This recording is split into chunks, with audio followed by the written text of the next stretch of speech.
올 3월 함께 드리는 예배의 그 제목을 이렇게 잡아봤습니다. 정직한 예배로 한번 잡아봤는데요. 우리 아이들이 이제 자라면서 제일 중요한 거 어떤 아이가 됐으면 좋겠다. 우리 다음 세대가 어떤 예배자도로 섰으면 좋겠다. 여러 가지 얘기하는데 무엇보다도 얘기할 때는 정직한 사람이 됐으면 참 좋겠어요. 정직하다는 것. 그래서 우리 아이들이 정직하고 바른 아이들이 됐으면 좋겠다는 마음을 많이 가져요. 그런데 정직함이 뭘까라는 거예요. 거짓말을 하지 않는 것, 아니면 속이지 않는 것, 아니면 감추지 않는 것, 여러 가지 있을 거예요. 정직하다라는 것을 솔직히 이렇게 뭔가 정확하게 이야기하는 것이 잘 이렇게 모호할 때가 많아요. 사절에는 정직함을 이렇게 표현합니다. 남을 속이지 않고 스스로에게 당당할 수 있는 행동을 정직함이라 그래요. 그래서 우리가 이 정직함과 솔직히 혼돈하는 게 하나 있는데 솔직함이에요. 이 솔직함과 정직함을 조금 혼돈할 때 있어요. 그래서 이 솔직한 행동을 정직하다고 오해하면서 남들에게 행할 때가 있어요. 정직함과 솔직함은 사실 분명히 달라요. 둘 다 거짓이 없다라는 공통점은 분명히 있어요. 그런데 솔직함은 좀 더 표현하면 이런 거예요. 모든 것을 감추지 않고 다 드러내는 걸 솔직함이라고 그래요. 그래서 감춰야 할 것도 감추지 않고 모든 것을 다 드러내버리는 것. 상대의 기분이나 감정은 고려하지 않고요. 자기 안에 있는 모든 속마음들을 다 드러내는 걸 사실 우리가 솔직하다 이렇게 얘기해요. 그래서 때로는 어쩌면 하지 말아야 할 말도 있어요. 내 마음에만 담아둬야 할 얘기들도 분명히 있어요.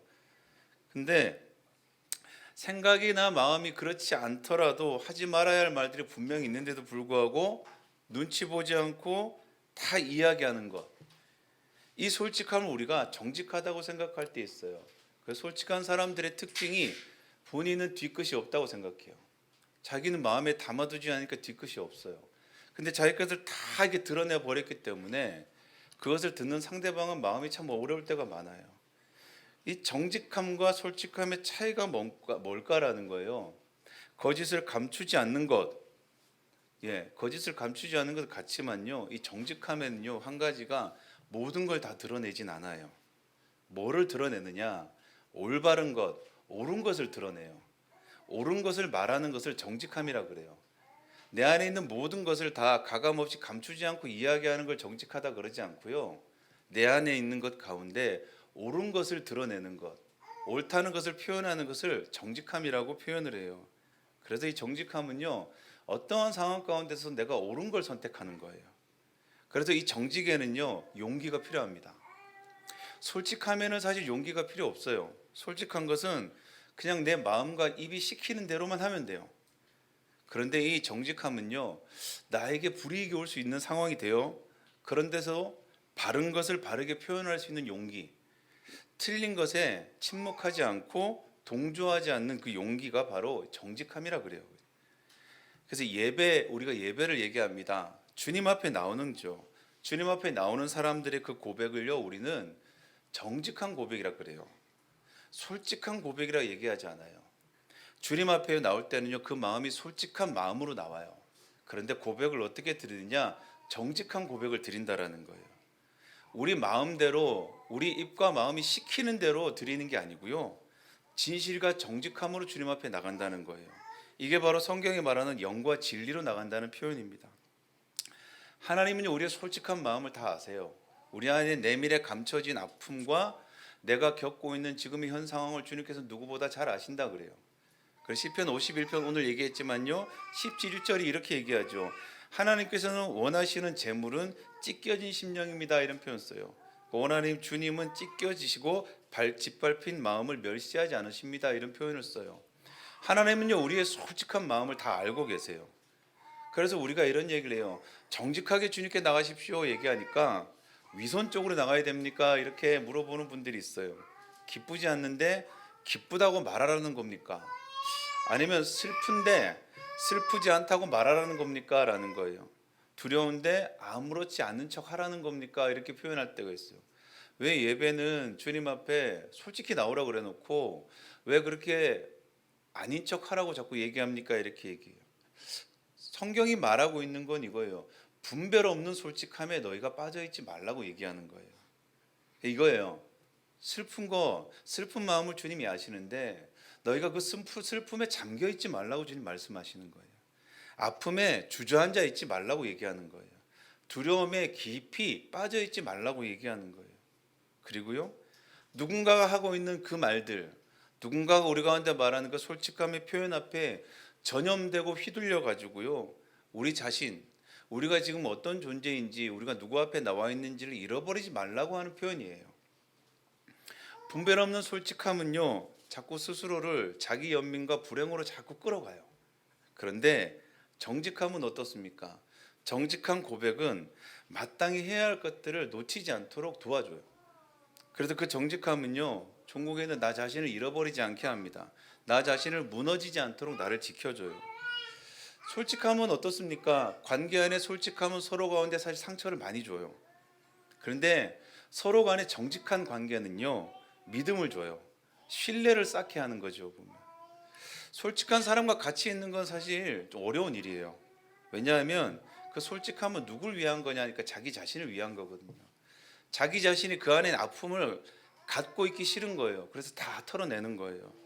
그래서 솔직한 사람이 쏟아내는 모든 마음과 감정들이 있어요. 이걸 고스란히 이렇게 받아야 하는 상대는요, 함께하는 그 사람조차 그 마음이 황폐해져요. 불평하는 사람 옆에 있으면 같이 마음이 불안해지는 건 사실입니다. 그런데요, 정직함은 서로의 관계지요, 사람과의 관계를 지키는 행동이에요. 그래서 정직한 사람과 같이 있잖아요. 그런 마음의 안심과 위로가 분명히 됩니다. 소망이 생기고요, 희망이 보이기 시작해요.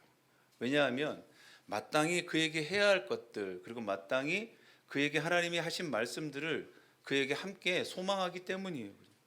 그래서 정직한 예배자들이에요. 정직한 예배는 하나님의 나라를 보게 해요. 정직한 예배는요, 하나님을 소망하게 해요. 그죠? 우리가요, 함께 예배로 나갈 때 기억하시는 게 있어요. 정직한 예배자가 돼야 돼요. 정직하게 하나님께 나가야 돼요. 그러니까 하나님이 받으실 만한 예배를 드려야 된다는 표현이에요. 이게 정직한 예배예요. 그래서 예배는 이렇게 얘기하죠. 하나님의 성품을 노래하는 거예요. 마땅히 드려야 할 것들, 하나님의 행하신 일들을 고백하는 거예요. 하나님이 행하실 일들을 신뢰하는 거예요. 그분의 임재를 우리가 입술로 고백을 하는 거예요. 그래서 성경이 시편이 이렇게 말합니다. 시와 찬미와 신령한 노래로 주님께 대답하십시오. 주님께 올려드리십시오. 이런 표현을 쓰는 거예요. 우리가 주님 앞에 노래하는 것, 찬양하는 것, 그리고 주님 앞에 예배로 이 자리에 앉아 있는 것은요, 우리의 마음이 어떠하든 주님은 아신다는 거예요. 그래서 우리가 어떻게 나갑니까? 주님이 아시기 때문에 우리가 드려질 고백은 정직하게 고백해야 된다는 거예요. 그러면 주님께서 그 고백 안에 하나님이 일하신다고 성경이 말하고 있는 거예요. 우리 가운데 사랑은 첫 번째 들어간 게 오래 참는다 그래요. 오래 참는다는 것은 어떤 의미냐면요, 나의 마음과 생각이에요. 참는다는 건 어떤 의미입니까? 불의하다는 거예요. 내가 이것을 의도적으로 지켜가야 한다는 뜻이죠. 그냥 힘쓰고 애쓰지 않는 일이 아니에요. 힘쓰고 애써야 되는 일이에요. 노력해야 되는 일이에요. 근데 이 오래 참음에 가장 중요한 게 이거예요. 내 마음과 생각을 다른 사람에게 드러내지 않는 거예요. 우리는 참는다 얘기하는데 다 티가 나요. 생각과 마음이 상대에게 다 드러나요. 마치 말은 하고 있지 않지만 내가 널 참고 있어라고 자꾸 그에게 이렇게 드러내는 거예요. 이건 참는 게 아니라고 성경이 얘기해요. 참는다는 것, 기다린다는 건요, 내 마음과 생각을 결코 드러내지 않는 것이라고 얘기하는 거예요. 그래서 주님께서 오래 참음이라고 얘기하는 거예요. 내가 참고 있다는 것을 누군가가 알고 있으면요, 그 자리가 같이 있는 자리가 참 불편해요, 사실은.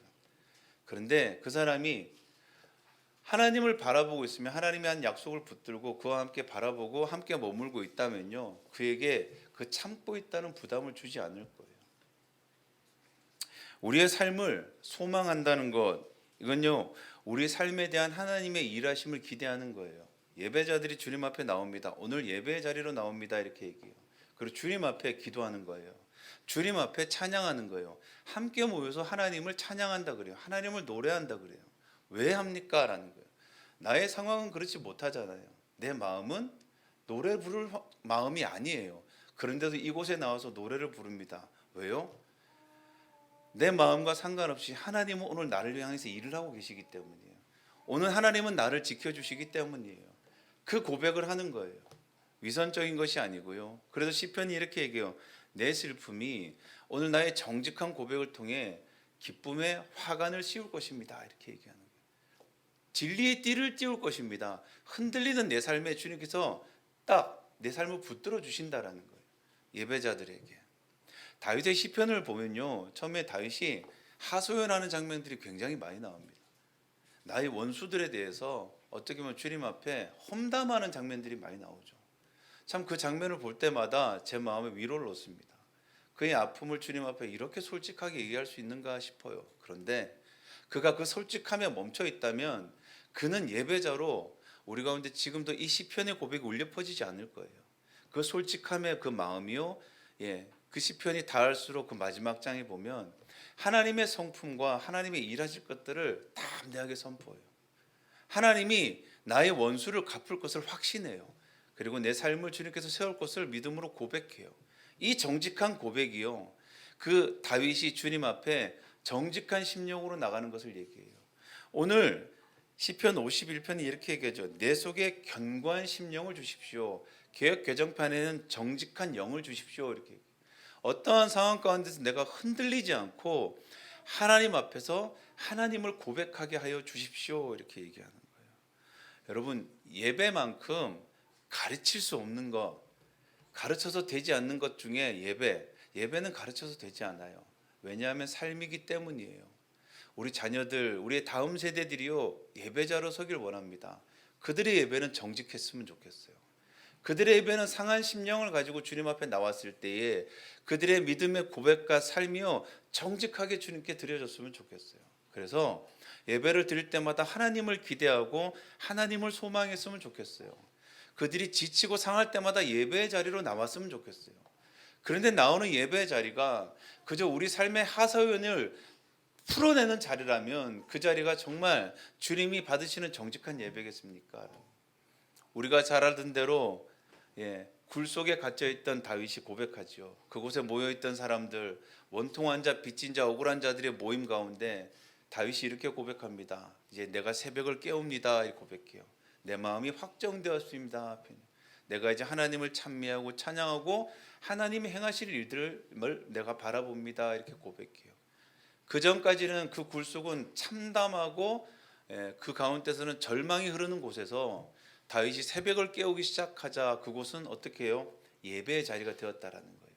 거기에 있는 사람들이 자신의 형편과 상황을 뒤로 한 채 정직하게 주님을 부르짖었다고 나오고 있습니다. 2024년 우리가 예배로 나갈 때마다 정직한 예배라는 곡을 고백합니다. 그 고백이 이래 나오죠.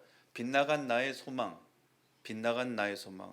우리가 예배로 나오면서 소망하는 것들이 있어요. 그러나 그것이 내가 주님 앞에 고백해야 할 것이 아니라는 것을 깨닫고요, 주님 앞에 돌이키면서 주를 볼 수 있는, 하나님을 고백할 수 있는, 그래서 그 예배가요, 정말 주님이 받으실 만한 우리가 드려야 할 고백들로 울려 퍼지는 예배가 참 됐으면 좋겠습니다. 우리의 예배의 모습이에요. 우리의 예배의 고백, 이 고백과 모습이요, 우리가 매달 이렇게 우리 자녀들과 함께 어수선한 가운데서도 예배를 드릴 거예요. 근데 저는 믿어요. 우리가 우리 이 함께 드리는 예배를 했을 때 우리 자녀들에게 우리의 신앙이 스며들 것을 제가 고백했습니다. 스며든다는 것은 우리 콩나물 시루에 물을 주면 물이 다 빠져요. 거의 없어요. 그런데도 불구하고 콩나물이 자랍니다. 다 빠져나간 것 같은데도 불구하고 적셔들고 스며드는 게 있어요. 이것들이 쌓이고 쌓일 때 우리의 자녀들이 이제 예배로 나오는 걸음이 무엇인지를 그들의 삶을 통해서 가르치지 않아도 알게 될 거라고 저는 믿습니다. 그 아이들이 마음이 상한 심령에 사람을 찾아가지 않고 예배의 자리로, 아니면 나올 수 없는 상황이 된다면 각자의 삶의 자리에서 조용히 무릎을 꿇고 주님을 바라보는 예배자들이 될 것입니다. 그리고 그 예배의 고백은 정직한 고백으로 나갈 것입니다. 주님 앞에 정직한 사람들은요, 사람들 사이에서도 정직합니다.